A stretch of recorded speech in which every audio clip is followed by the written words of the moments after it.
thrilling story of Peyton Place.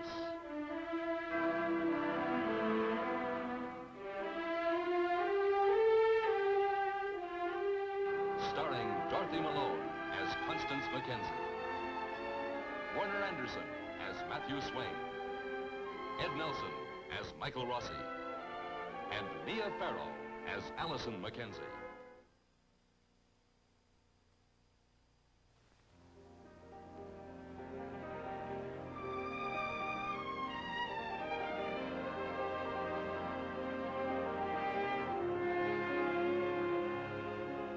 The first snowstorm of winter is moving slowly across the state. It has not yet reached the penitentiary where Elliot Carson will face the parole board and learn the pattern of his future. Bring it, Elliot Carson.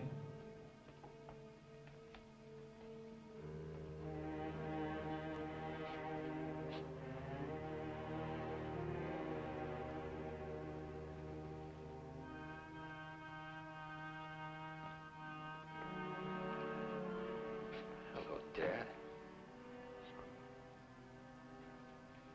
Sit down, Carson.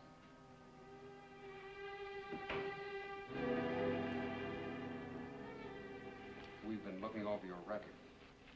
You've had a good year. Thank you, Commissioner.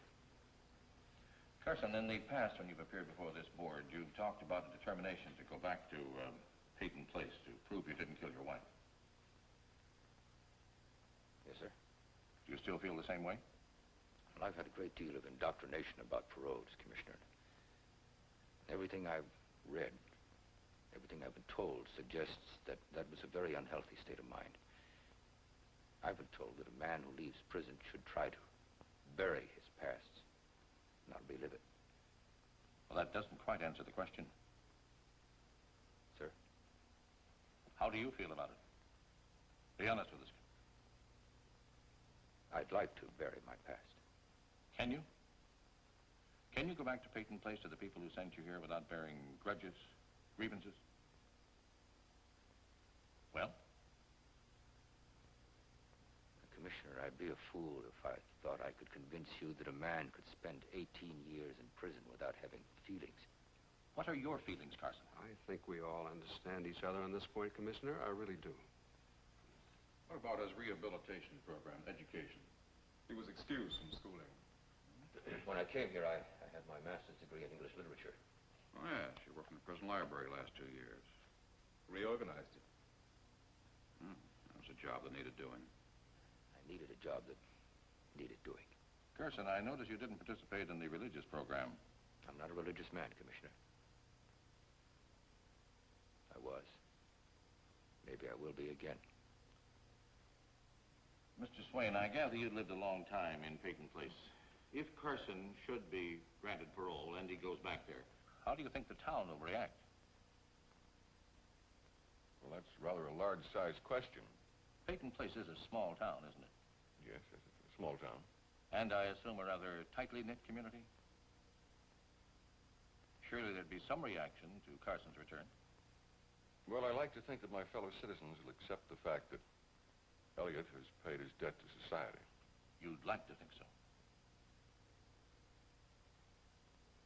I know they will. The town may be small, but the people aren't. That's asking a great deal of them. 18 years is a long time. Carson is a murderer. A convicted murderer. What do you want him to say, Commissioner? That I shouldn't go home? That they'll stone me in the streets? Carson. Answer me! What do you want him to say, Commissioner? That I'm a blight on the community? That I'll remind them of what they did to me? What they did to you.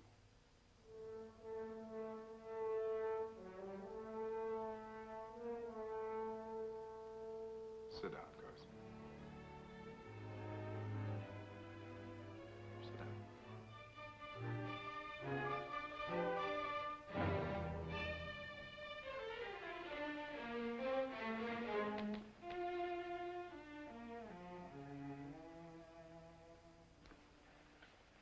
Sorry.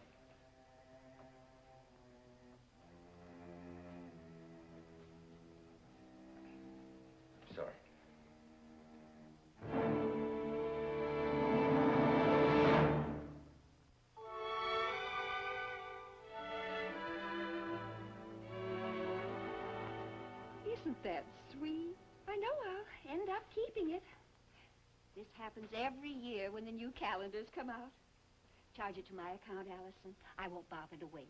Yes, Miss Harkness.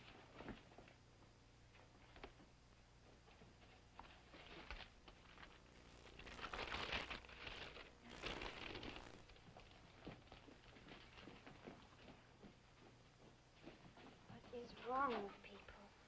How can you get all sticky sentimental over a picture of a puppy and not show a shred of sympathy for another human being? You meaning the lady that just left? Miss Harkness. I happened to mention Elliot Carson, and she... Oh. Well, what did she say? She's like all the rest. They're so sure he murdered his wife. What makes you so sure he didn't? Mother stepped out for a minute. Well, I noticed her absence. She went home to look in on Mrs. Anderson. Is that a dismissal? Oh, I'm sorry. That must have sounded awful. You know what it's like to be a victim of this town's prejudice? Well, you can be prejudiced for as well as against. Well, there's a difference. Allison, the world is full of people who rush blindly after every cause without waiting to learn something about it. Learn about the facts. That's all I'm telling you to do before you make up your mind. That sounds like good advice. What are you two talking about? Well, the rights of the individual. Elliot Carson, specifically. Honestly, Allison, listen, you're becoming positively obsessed. That's all you ever talk about. Every other word is... Elliot Carson? Well, there's nothing wrong in saying it, is there? I have to go. I'll be late for afternoon class. Excuse me. Can I help you on with it? No, thank you.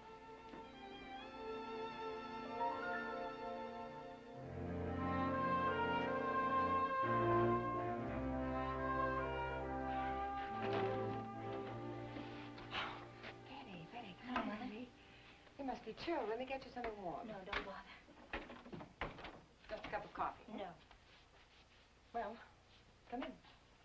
Have you heard from Daddy? He called this morning. Did you decide anything? I didn't talk to him. Connie told him I was asleep. Look, Betty, there's nothing to say. What are you going to do? Oh, I haven't decided yet. I'll get a room someplace. Daddy can have the house if he wants it. Alone? And then what? You go back to your old job at the mill? No. Oh, you mean Mr. Harrington hasn't asked you to? He's asked me, Betty. I said no. Well, does Daddy know about this? Honey, what difference would it make? Well, wouldn't it? Betty, stop looking for an easy answer, honey. Your father's sick. If there were no Leslie Harrington, he'd have to invent one. But he didn't have to. It's your fault as much as Daddy's. My fault, his fault. What difference does it make, Betty? My marriage is a failure, and I don't want to argue with you about how it got that way. At least you had something I don't. Daddy at least tries. And Rod doesn't. Don't you see it takes more than just trying? It helps. Betty, your father tried. Did that help? Maybe it was all your fault. Oh, really? You're suggesting I didn't try. Well, how about you, Betty? You certainly tried with Rod, didn't you? Yes. And what happened? Now, that's enough. Well, it ought to be. But apparently you don't realize yet that when a thing's wrong, when it goes wrong in every direction, that all the trying in the world won't make it right. Betty, don't you see you'll never be any more than what you are right now? An intruder in the Harrington household. No. Betty. Betty! Honey, I didn't want to have to say that.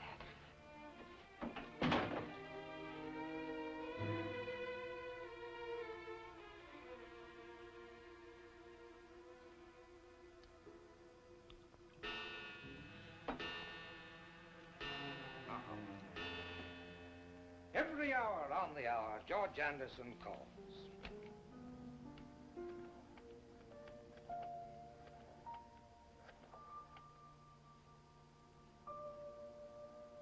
Allison, Captain O'Shaughnessy speaking. What's the news from the front?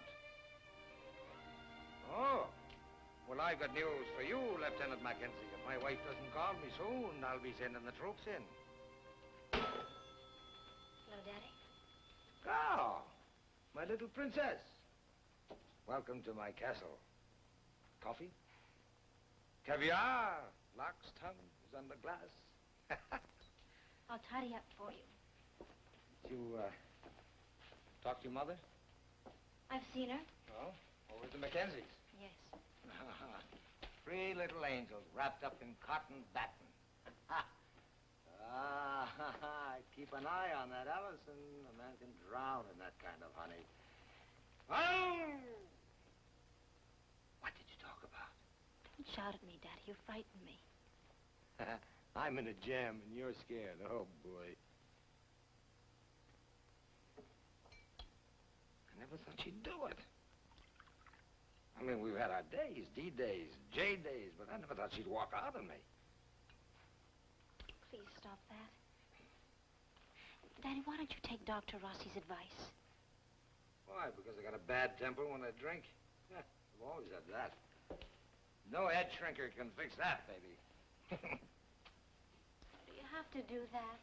Yes, I have to do that. But I know how to pay back. I'll fix her. Just like I fixed Leslie Harrington. Fixed him? Yeah, every time he looks at you, every time he has to talk to you. It's better than knocking him down, even. Because I married Rod. Put that down. I haven't had that much to drink. I took your advice against Mother's. She asked for understanding, and I took her side. You're my baby. Oh, yes. Yes, I'm your baby to be used. You used me to get at Leslie Harrington, and now you want to use me to get at Mother. They deserve it. Well, did I? Oh, princess. Call me Betty. Oh, honey bunch. My head aches. Everything's going wrong for me. Oh, don't do that, Daddy. Everything's a mess. Mess! Daddy, I'm in trouble, too. Well, you just hold on, baby. Don't you give an inch. What am I going to hold on to, Daddy?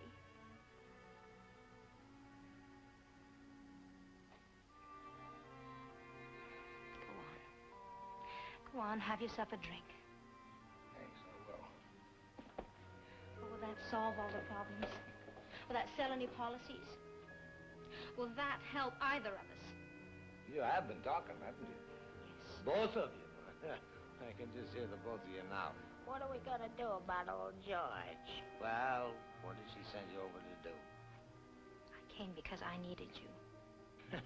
You sound just like her. Well, maybe she needs you, too. She needs. She needs. Everybody needs. Well, what about me? Huh? I spend my time out on the road in crummy hotel rooms, crummy restaurants with crummy strangers. Oh, now stop it. Now, you've been here for weeks, and everything's gotten worse. That's it. You stay right in character, Julie.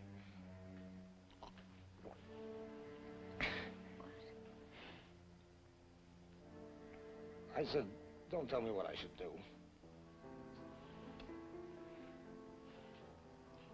You called me Julie. I love you.